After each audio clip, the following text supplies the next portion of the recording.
الحمد للہ رب العالمین والصلاة والسلام علی سید الانبیاء والمرسلین وعلی آلہ واصحابہ اجمعین، اما بعد۔ آج کے اس لیکچر میں رسول اللہ صلی اللہ علیہ وآلہ وسلم کی سیرت کی تدوین اور کتابت اور اس میں اس کی تاریخ اور ارتقاء کے حوالے سے کچھ چیزیں ہم کوشش کریں گے کہ بیان کریں۔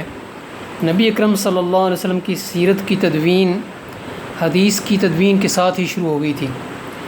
رسول اللہ صلی اللہ علیہ وآلہ وسلم کے صحابہ کرام سیرت رسول کا ایک حصہ تھے، اس میں شریک ہوتے تھے، اور جو نبی اکرم صلی اللہ علیہ وسلم کی سیرت کے کسی واقعہ میں یا کسی موقع پر موجود نہ ہوتے صحابہ کرام میں سے، تو وہ جو حاضرین تھے ان سے پوچھ لیتے، معلوم کرتے، اور پھر اس واقعہ کو اور اس چیز کو، سیرت رسول کے اس حصہ کو اپنے خاندان کے افراد تک لے جاتے، ان کو زبان بتاتے۔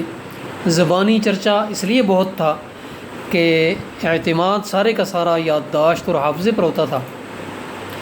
رسول اللہ صلی اللہ علیہ وآلہ وسلم کی سیرت چونکہ حدیث کا ایک جز ہے، اس لیے ہم کہہ سکتے ہیں کہ نبی اکرم صلی اللہ علیہ وسلم کی احادیث لکھنے والے صحابہ کرام نے رسول اللہ صلی اللہ علیہ وسلم کی سیرت بھی لکھی، جو الگ سے تو نہیں تھی بلکہ ان کی تدوین اور جمع کردہ احادیث کے اندر موجود تھی، اس لیے کہ سیرت حدیث کا ابتدا سے ہی حصہ رہی ہے۔ تو نبوی عہد میں گویا کہ رسول اللہ صلی اللہ علیہ وسلم کی سیرت کی تدوین اور اس کی کتابت کا آغاز ہو گیا تھا، اور صحابہ کرام کے عہد تک پہنچتے پہنچتے کئی صحابہ کرام ایسے تھے جو رسول اللہ صلی اللہ علیہ وسلم کے دور میں ہی بڑے اہتمام کے ساتھ اس سیرت کو منضبط کرتے تھے، لیکن جب نبی اکرم صلی اللہ علیہ وسلم اللہ کے پاس تشریف لے گئے تو ان صحابہ کرام نے یہ معمول بنا لیا کہ رسول اللہ صلی اللہ علیہ وسلم کی سیرت کے واقعات کو لوگوں کو سناتے تھے۔ ان میں سب سے پہلے عبداللہ بن عباس ہیں، نبی اکرم صلی اللہ علیہ وسلم کی غزوات اور سرایا لوگوں کو سناتے اور روایت کرتے تھے۔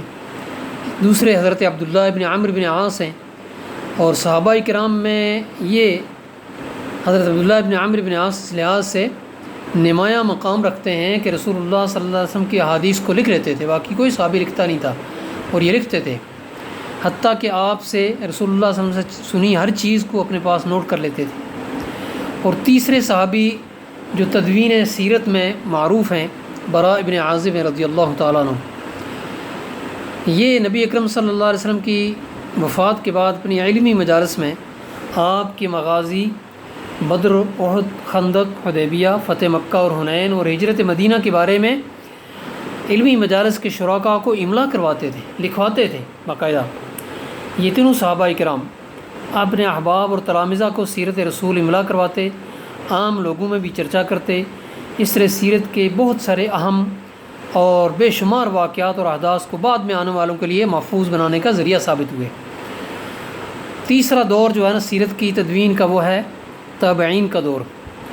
رسول اللہ صلی اللہ علیہ وآلہ وسلم کی سیرت کی تدوین کتابی تحریری صورت میں تابعین کے دور میں شروع ہوئی، اور ایک بڑی تعداد نے اس دور میں اہتمام کے ساتھ رسول اللہ صلی اللہ علیہ وسلم کی سیرت کو مدون کیا۔ مثال کے طور پر سب سے پہلے ان میں سے عروہ بن زبیر ہیں، مدینہ منورہ کے 7 بڑے فقہاء میں شمار ہوتے ہیں، سیرت کے ساتھ خاص لگاؤ تھا ان کا، اور حدیث بھی بڑے کثرت کے ساتھ روایت کرتے ہیں۔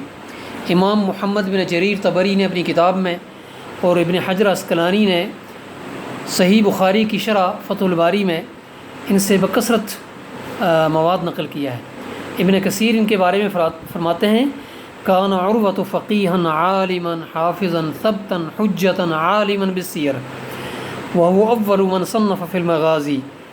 کہ عروہ فقیہ ہیں، عالم ہیں، حافظہ بڑا اچھا ہے، قابل اعتماد اور حجت شمار ہوتے ہیں، سیرت کے علماء میں سے ہیں، اور سب سے پہلے مغازی میں کتاب انہوں نے ہی لکھی۔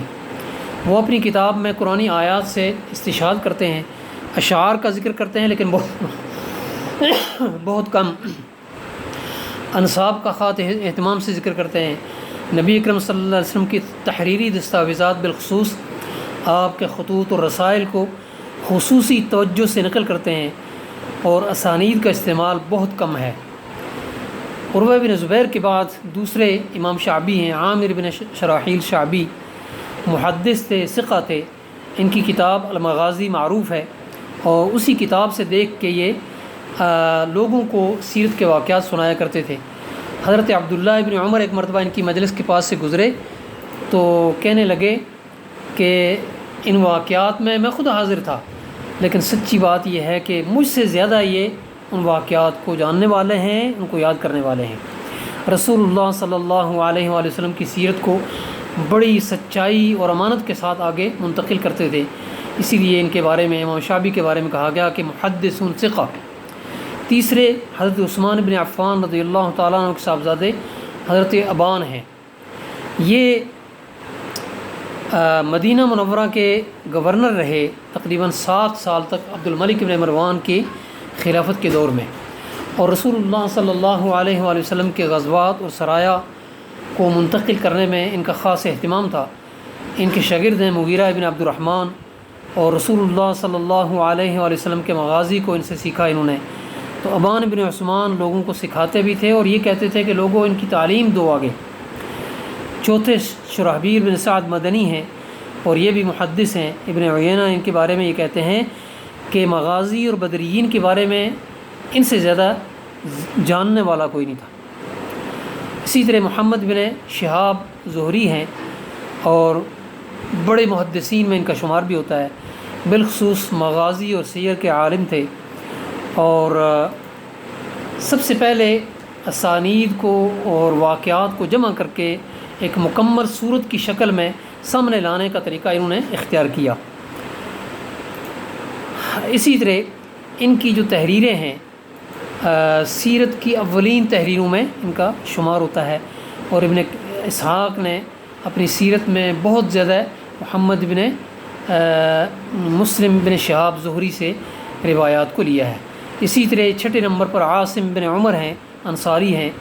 یہ ان کے دادا جو ہے نا رسول اللہ صلی اللہ علیہ وسلم کے صحابہ میں تھے، ان کے عالم بھی بہت بڑے عالم تھے، تو انہوں نے اپنے دادا اور والد دونوں سے روایت کیا ہے۔ تو یہ راوی بھی تھے اور سیر اور مغازی کے عالم بھی تھے، اور دمشق کی مسجد میں بیٹھ کے لوگوں کو مغازی کی تعلیم دیا کرتے تھے۔ تو ابن اسحاق اور واقدی نے انہی سے زیادہ تر اپنی کتابوں میں مواد لیا ہے۔ موسیٰ ابن عقبہ ہیں، اور یہ کتاب المغازی کے مصنف ہیں۔ بہت تھوڑی سی چھوٹی سی ہے، لیکن علماء نے یہ کہا ہے کہ ان کی مغازی کی کتاب جو ہے نا سب سے بہترین اور صحیح ترین مغازی کی کتاب شمار ہوتی ہے۔ امام زہری کے تلامذہ میں ہیں، اور امام زہری سے بہت فائدہ اٹھایا ہے انہوں نے۔